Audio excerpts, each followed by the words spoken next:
Assalamu alaikum rahmatullahi wa barakatuh. Hope you're doing well. So, I have watched Brother Jake, the Muslim metaphysician, for quite some time.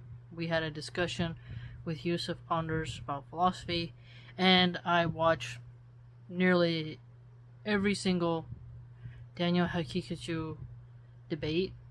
I really enjoy watching his debates, and I like both him. For both Jake and Daniel have great aspects about them, and all of us have flaws and such, but I think they do tremendous work for the dawah, for Islam, and I feel really sad, that they're having a tough time getting along concerning, Shia and Sunni unification. And from my understanding, what I've watched with Jake is that he cares a lot about Aqidah. And sometimes I think that goes a bit over a lot of people's heads. I've studied Aqidah, but I mostly focus on Hadith and obviously the Quran, but and Tawheed. So, and I've studied Shirk. So I've read Aqidah books, the Ahl Sunnah wal Jama'ah, and I would still consider myself a rookie, even though I constantly am learning, but still, I wouldn't throw my hat in the ring as someone who could tell you the differences between all the different Aqidas. But I do understand that the Hezis, the Hezbollahs, they have done something in Syria. I'm not familiar with Syrian history, anything to do with Syria. But as someone who studies political science and loves political science, and if I hadn't determined to be a stay-at-home mom for the time being, I would have gone full-blown into philosophy and political science, because I really enjoy those things, and that I'm a lover of history. But I don't have like a PhD in political science. But I do. The majority of what I listen to is something political, whether it's from the right wing, center, you name it. I'm always listening to something political and from different perspectives, and I'm always reading about history or watching a documentary on history from different perspectives. So I may not be enrolled in a university because I have children, but that doesn't mean I'm not learning about it. So when it's a hobby and something that I'm passionate about, I can say that I know a lot, considering I'm not paid to know, you know what I mean? So when I see the issue of supporting Iran and their efforts to help the Palestinians become free again and to have self-determination, and how that stuff relates, I see it from my American perspective, right? Because us American Muslims are going to be heavily targeted, because every single time, it's been 5 times now where I've had something anti-Islamic said to me, they never asked me if I was Shia or Sunni, because both Shia and Sunni, no matter which sect you are, the hair is covered. They don't ask you before they say something rude and atrocious what sect you are. They just see Muslim, and then their hatred pours in. And I get nervous, about if America goes to war with yet another Muslim country. Not only will so many men and women be drawn out, but they will penny pinch resources and cut funding for certain social programs and everything else, which will make life harder here. And then the people coming back from the war will be mentally disturbed and scarred, and a lot of them become addicts because they can't handle the PTSD, and it just creates more destabilization. The warmongering is a war against Islam, and there's more that could be said on the Zio front, but what I want to focus on is that there is, right now, I'll name a few: Sydney Watson, Elijah Schaefer, the PBD podcast, Tim Cass, all the anti-Islamic channels, Robbie Starbuck, Landon Starbuck, that weirdo Ollie London. There are people with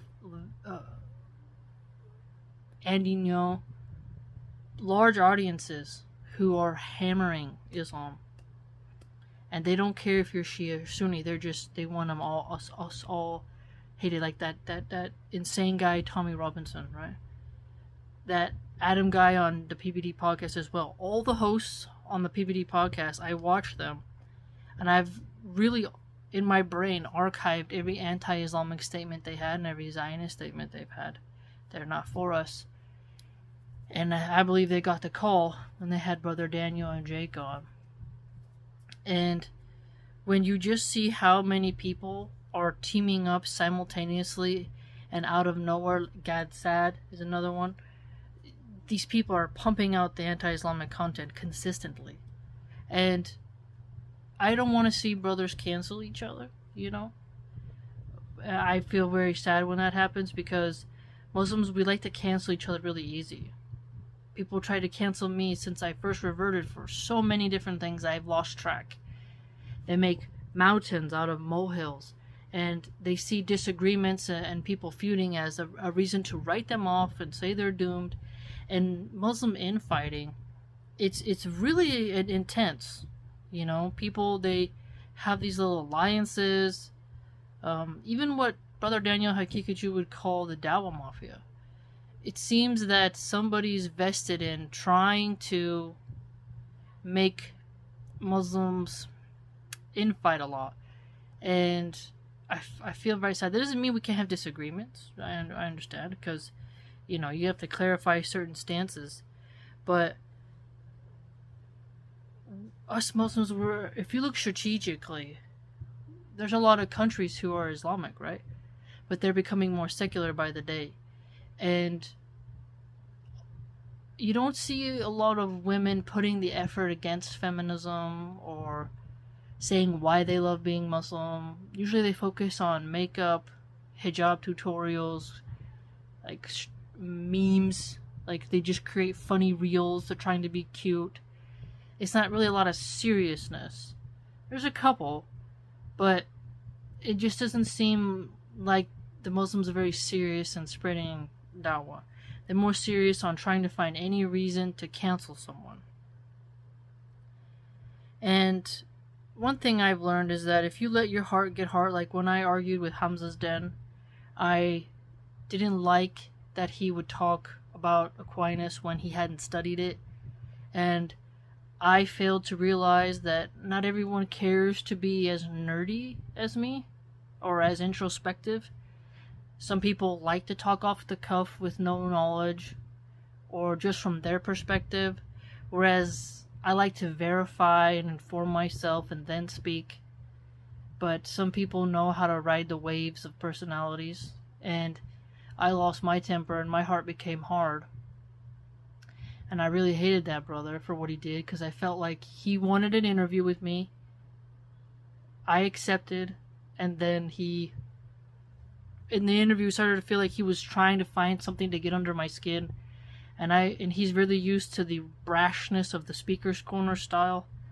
And we had a cultural class, that rude, punchy English sassiness with my temperament. It wasn't a good mix, and I didn't realize that. And so I went in AP and David Wood's live stream. And for me, a chat room chat rooms don't really matter, but because I was insulting Hamza in a non-Muslim's chat, the people saw this as an offense and wanted to cancel me.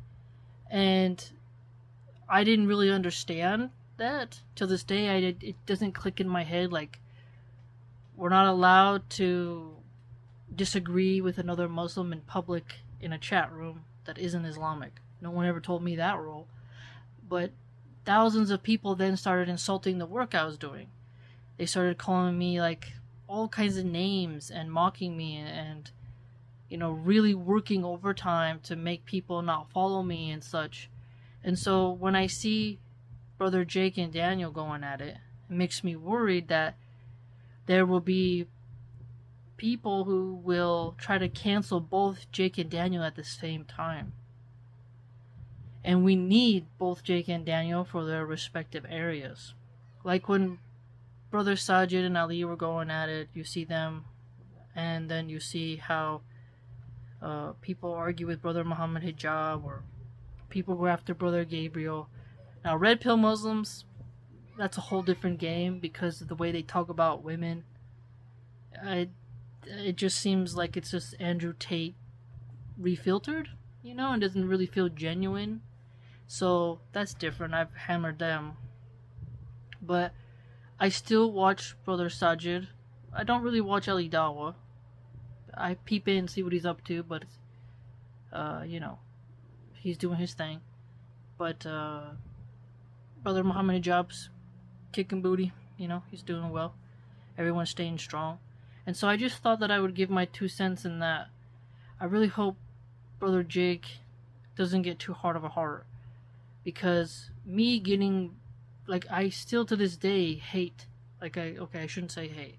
I have a lot of tension towards Brother Hamza's dad for what he did. And how it felt to me like he wanted to maximize views. And then I lost my temper. And then people started creating narratives and such. And then when I saw him respond to me, and he told me, to this day I still remember it, people hate AP more than they love you.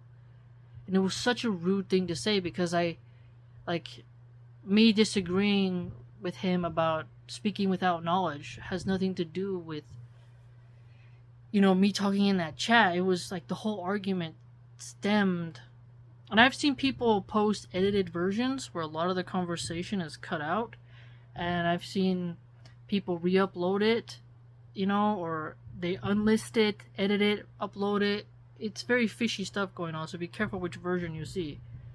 But I didn't know, I didn't have a good anger management then. I was very impulsive because I struggle with my anger and my tendency towards like wanting to be violent, and I'm very confrontational. Now I'm more relaxed because obviously I'm more spiritual. I apply what I learn, and so I think it's important to, you know, at least someone to mention to both Brother Daniel. Brother Daniel seems calm. He doesn't really seem as feisty. He's just doing his Haqiqatjou show that I watch. You know, I watch every episode. I really enjoy listening to him while I'm doing my chores. Really helps, because when you got a pile of dishes from cooking 3 times a day, you need some long form content. You know, and he's got some. I just watched the one where he debates a Irish white nationalist. It was on his Rumble channel. So I've been watching that. So I do pay attention to what he does, and I've watched every single modern day debate that he's done. Modern day debate. And I'm very familiar, is my point. I'm just trying to let you know. So I'm not trying to seem biased. I'm just making it clear, like, who I watch the most. But I do tune in, like, to Brother Jake as well. But I've watched more of Daniel, is my point. But it's just so important for people to realize that we are under extreme attack from all fronts. And no doubt you have to clarify for people different stances like Mu'tazila and all this stuff, but I study every day and I'm still not at that level yet. So I think we have to sometimes remind ourselves where our area of expertise is, and like have a little bit of perspective. Because see, one of my problems was that I assumed everyone understood what I understood when I had that argument with Hamza's den. I would talk to non-Muslims and they'd be like, yeah, someone shouldn't act like an authority on something if they haven't studied it. And he had never heard of Aquinas, which is like never hearing of Sahih al-Bukhari or the Hadith collections, right? The narrations. So I assumed, like, why is this guy talking about Christianity? But then I myself also forgot there are other scholars in Christianity, there's Presbyterians, there's Calvinists, there's Lutherans, Baptists, Jehovah's Witnesses, Mormons. So there's different groups he could specialize on. But because I admired the philosophical and logical rhetoric and grammar and organization of Aquinas, I felt like, hey, man, you shouldn't talk about something you haven't read.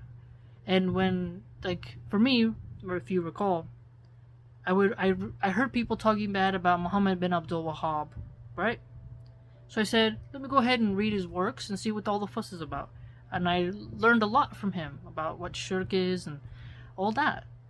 So my brain is more of like, okay, people are insulting this person, let me see what it's all about. And I did that with Albert Pike's Morals and Dogmas. I did that with the Communist Manifesto of Karl Marx. I did that with Hitler's Mein Kampf. Okay? I have that kind of brain. And I assumed others were like that as well. That was my problem. Is that I assumed everyone understood where I was coming from, and I didn't really state my position clearly. I should have just explained to him what I liked about Aquinas and then been more charitable and calm and controlled my anger. Because I'm hot-headed Italian. And I didn't do that. And it's been years, and I've thought about it a lot. I realized, hey man, I made a lot of mistakes. I have a temper, man. I have like a sharp tongue. And so I just hope that Brother Jake can see, like, when he's talking about Aqidah, the creed is so important. I understand, believe me. But a lot of people might not understand even what you're talking about. I haven't even learned, like, the exacts of every different, the Hanbalis, Maliki, Shafi'i, like these schools, and you're like, wow, there's so much to learn, and they're fake. Like, this is intense. Like, Islam has a sea of knowledge, and there's so much to learn. There's the basics, right? But there's absolutely wonderful journeys you can go on, and people branch out, and they go down their little paths. And sometimes we can get into our niche and think others are just as interested in our niche as us, and we can forget that, and we can take things too personal when we shouldn't. And I will be honest and say, like, when people started talking about the Shias, I read the Najul Balaga book. I really liked it. Others got very angry at me and said you shouldn't read that. But I thought it was really nice. I don't know how they authenticate it. Again, out of my wheelhouse. But I read it and I liked it. So, and I have it on my bookshelf. But maybe it'd be even more pretty if I could understand Arabic. I will admit though, like, I won't be the one to say, like, I know all about Shias and Sufis and the differences of the Salafis and what they call Wahhabi, even though sometimes people use Salafi and Wahhabi interchangeably. And Deobandis, like, there's all these, and Ishmaelites, what are they called? I think that's what they're called. I mean, I'm like, what's going on here? This is intense. And I really like just studying Tawheed. That's really something I feel happy about. Kitab al-Tawheed by Uthaymin. And I just go over it and I think, and like, I think about shirk. Like, my brain focuses on that, and obviously, as I said earlier, the hadith. So maybe Brother Jake could just give Aqidah lessons. Because when he's getting mad at Daniel, and I know that we're not supposed to align with people of Bid'ah. I have read in the text that the insults on Shias, and I have watched I would say like hundreds of videos of Sayyid Naqshawani. I can't ever pronounce his last name. Sayyid Namar Naqshawani. He's a Shia guy. He's got tattoos on his hand. I really enjoy listening to him. He could talk about paint drying and I would listen, because he's an extremely good orator and rhetorician. He's got the voice and like the style, and he talks about modern problems, and sometimes he'll give a lecture. Like, I've watched so many of his tafsir series, and his Ramadan, like each Ramadan for about 3 years, I've watched him all during Ramadan, you know, and he would do videos and I'd watch them. And so, does that make me a Shia? No, but he will have lectures where you could listen to him, and it's non-sectarian, kind of put it that way. And but even though I've listened to a lot of him, I can't say I'm an expert on Shia. You know, the number one YouTube channels I listen to is Scholarly Subtitles channel, and then Sayyid, I listen to him, and then I listen to all the other Dawah guys as well. But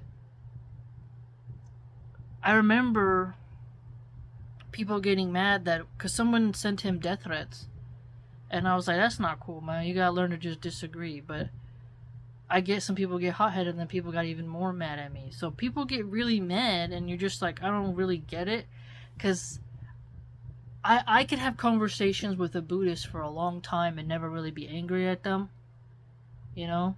So when I listen to Sayyid talk, I'm like, oh, I've heard him say things about Aisha, may Allah be peace with her, but I don't, how do I put it? I'm like, okay, that's your opinion, and then I just let them talk, you know? Like, if they watch the video, I don't, click off. Because I'm still so young in my journey that I can't even tell you what the Shia believe. And I've watched the One Way to Paradise guys' old videos, and just because I watched someone's video on what the Shia believe doesn't mean that they're 100% right, you know? So I haven't done that journey of reading for myself what it is the Shia believe. So I refrained from talking about them. And I've had a few Shias talk to me just about what are my perspectives on, modern social ills of feminism. And so I'll talk to someone who is part of the Shia sect, and we don't talk about Aqidah or our differences, but rather, what are your thoughts on feminism? How do we overcome feminism? We'll talk about those things, you know? And I think that's important to do. So when people talk about unification, I think that's important because people who dislike us, they want both Shia, every sect of Islam gone. They just want Islam gone, and they want us to not be able to cover our hair. And some of the meanest Muslims are ex-Muslim Iranians. I mean, they go scorched earth and just don't appreciate that they lived in a theocracy, and they over fetishize American hedonism. They really they go crazy. They come to America and they just indulge and spread the sin that we're trying to get rid of here. And they're so excited at the sin that they can't see the evil of it.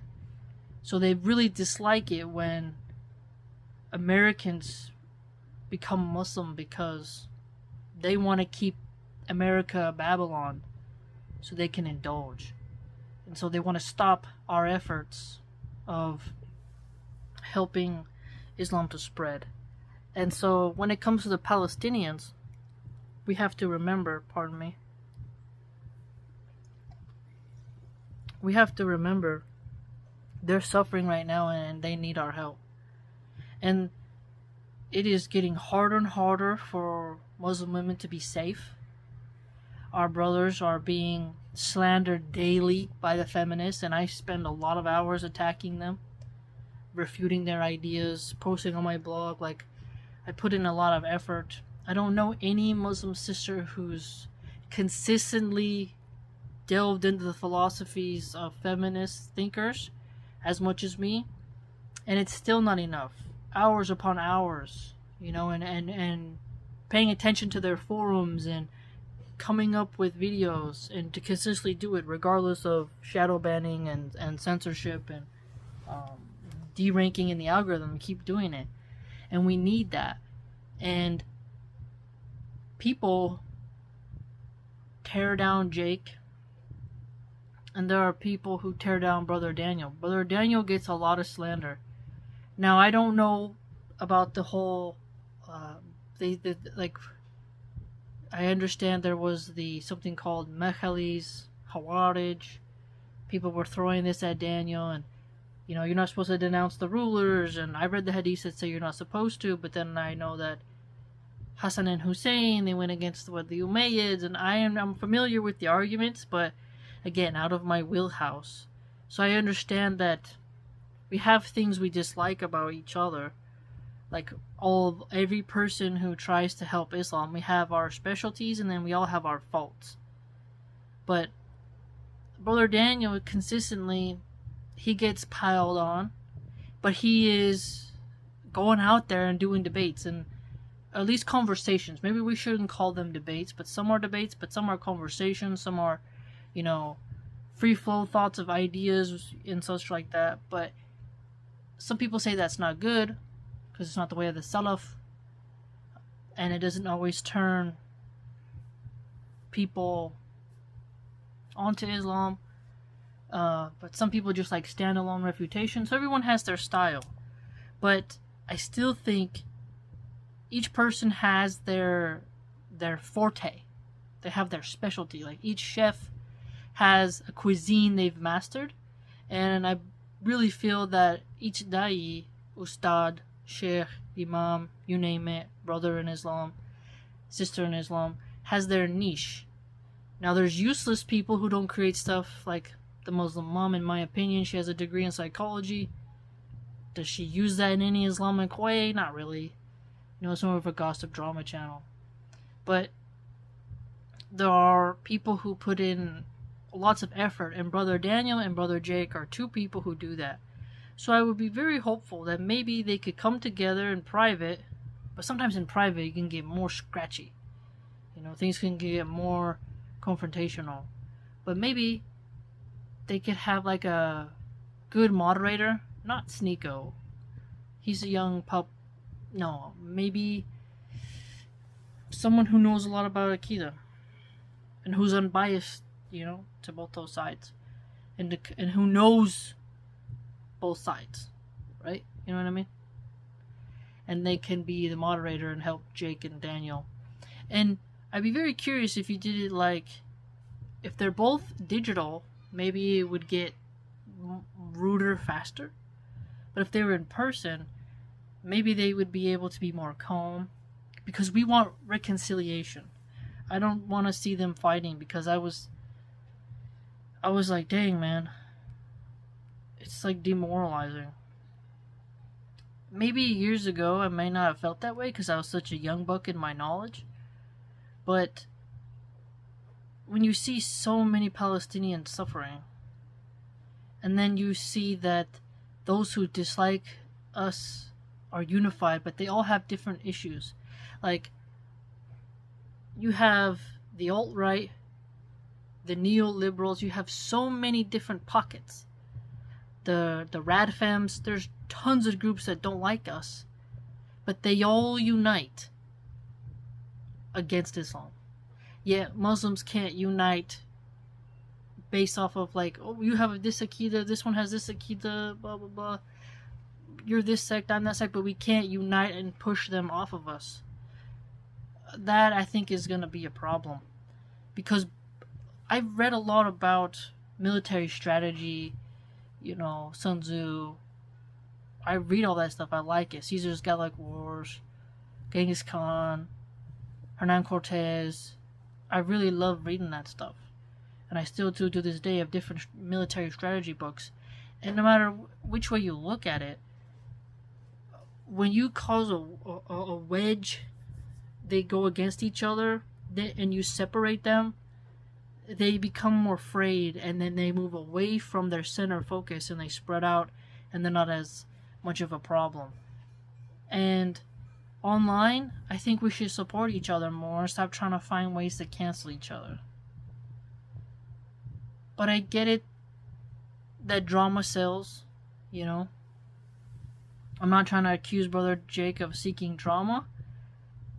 No, but I do know that drama gets more views. I mean, I don't get a whole lot of views. but I don't do a lot of drama. But I understand that, like, drama does get clicks. Like, Bro Haji does great work on talking about charity scams, but the refutation stuff, the going on the offense strategy gets a lot of views. But it gets tiring after a while, because it's like you're hunting and you're always looking for the next contrarian thing against your fellows in order to stand out yourself. And I know that people say Brother Daniel's gone and talked about Omar Suleiman and Yasser Qadi and what he calls milkshakes. So I understand Daniel has done that too. But I do feel like there's people who do it because they're genuine, and then there's some people who may not realize they're doing it a bit too much and that they should pull back and just talk about what they are doing in their own life, maybe, you know? But I have my own faults because I dislike pearly things, and I have one of the largest online archives of refutations of her, and I've made lots of videos against her.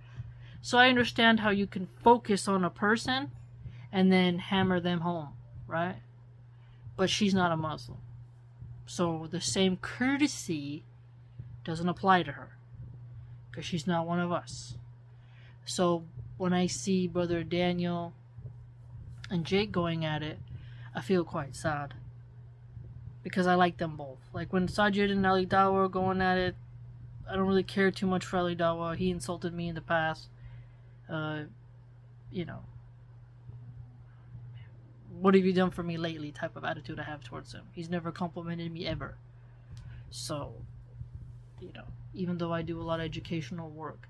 But Brother Sajid, you know, I feel like he in the beginning probably didn't like me. Others said he didn't like me, but later he came around, I think, and I don't think he has a huge problem with me outside of me studying philosophy. But we all can't like the same things, but I still feel like maybe he is more relaxed now towards me from what I've heard from others and what I've seen. I mean, he's never really said anything evil towards me, right? So when I made the Sajid and Ali Dawa video, I measured it, you know.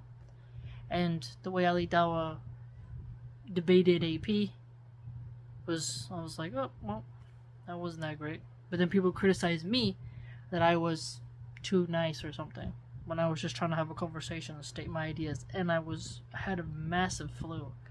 You can hear it in my voice. I had a lot of Dayquil in my system, so, and I didn't want to cancel, so I'm more mellow, you know. And people said I was too confrontational with Hamza, so I tried to change and be like, okay, let me calm down and breathe and try to just be smooth because I'm representing Islam, and then people got mad that I was too soft. So I realized, no matter what, there's going to be people who say you went too hard and you were too soft. So I understand that Jake and Daniel will get that criticism too, right? But as we study adab and our rights towards each other, I think it's important for us to realize what we owe each other. And so I hope somebody can get Brother Daniel and Jake to come together. But I would tell Brother Jake, you got to go to Morocco, so you're around a lot of Muslims. May Allah bless you and your family. But some of us are here in America. We cannot afford to move. And our roots are here. And we worry about that. You know, I wasn't a Muslim during 9/11. I was in the 6th grade. You know, I was a top, young. And so, now that I have children who wear the hijab, and there's people here who are, I think I'm in a more Jewish-dominated area, you know, and the Christians, it's different for us, because we're the outsiders, we're the fly in the milk. And so, I just hope that people can remember that some people be in the crosshairs more than others. I don't want to see America go into another war. I really want America to focus on its infrastructure, to fixing the homeless problem, the drug problems, the fatherlessness, Our roads need repairing. Not every community has clean water. We're on the downslope. Inflation is super high. Subhanallah, groceries are super high, and health insurance is extremely expensive, and the public clinics are garbage. There's so many problems we have. Today I was walking and there's just this guy who's clearly high on drugs with his shirt off, in shorts, rambling to himself, screaming obscenities, and it's pretty freaky, you know? Because you're like, he's on the same side of the sidewalk as me, and I'm pushing a kid in a stroller, you know? Man, this is crazy. So, the more people who go off to war, the less people here to help defend. You know? And liberals defunded police. And they want to take away our right to the Second Amendment. So we're being left with the crazies while the more healthy-minded people enlist in the military. And if they make a draft, there will be even more trouble because they'll take away even more masculine men. And then we're going to be left to the devices of those who didn't qualify for the military. And I think that'll be really, really shady. So I think when I want the different sects to come together to help the Palestinians, it's because we want to show a united front. I think I should do something like more compliment series, where we just say some things we like about different content creators. Because controversy sells, but the only ones who benefit from the extreme controversy are those who dislike us. Like I said earlier, I consistently am getting, like Rob Schneider. He was an actor who I used to watch in the 90s. He did a podcast with Tucker Carlson recently. I didn't know that he would come out and support the genocide, but he did, and I was like, dang. Another one. And, like, it's so disappointing. And then you realize how many of them are taking their masks off. How many of them don't like us. And how they lie about us. You know? So, when I see the two brothers fighting, I just feel really sad. You know? Wouldn't it be nice if their wives could have dinner together, their kids could play, then the brothers go, you know, no free mixing, like they go off to the other end, have a nice barbecue, you know, fire up the grill, put some nice ribeye steaks on there. Would be nice. Talk things out, hash it out, understand there's going to be natural differences. Because Jake and Daniel coming on the PBD podcast, that was a dynamic duo. Really was. I was really happy that day. I remember being so excited watching it. Like, that's good for us. And so that's why, like, I've had disagreements with Daniel before, but I don't hold it against him. Like, I don't want to cancel him. You know? I think we have to stop canceling everybody left and right unless they do something really grievous. You gotta give people room to grow and learn. Because no one can be perfect all the time. You know? People reform, they change, they adopt new views, they gain a new perspective. So I think we should be more charitable with each other. Truly. You know? So, hopefully you see my point, but I don't want a war with Iran. I feel like they would be framed. The United States had problems with Cuba. They got problems with Russia. Remember in the past, there's people who saying they want to go to war with the cartels in Mexico. It's like, man, we just going all around the world and not fixing what's going on here. And things ain't right, man. There's so many businesses closing. People can't afford even a simple house. Gangs have high recruitment levels.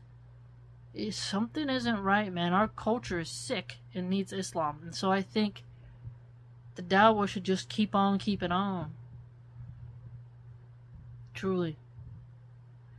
So may Allah subhanahu wa ta'ala help them reconcile their differences and come together. And maybe all learn to control our tempers and understand that not everyone's on our level or sees our perspective or even understands it. Let me know what you think. Please like, comment, and subscribe. If you'd like to support my work and read more about what I write, you can go to www www.subscribestar.com/MilahanArchive. Hope to see you there.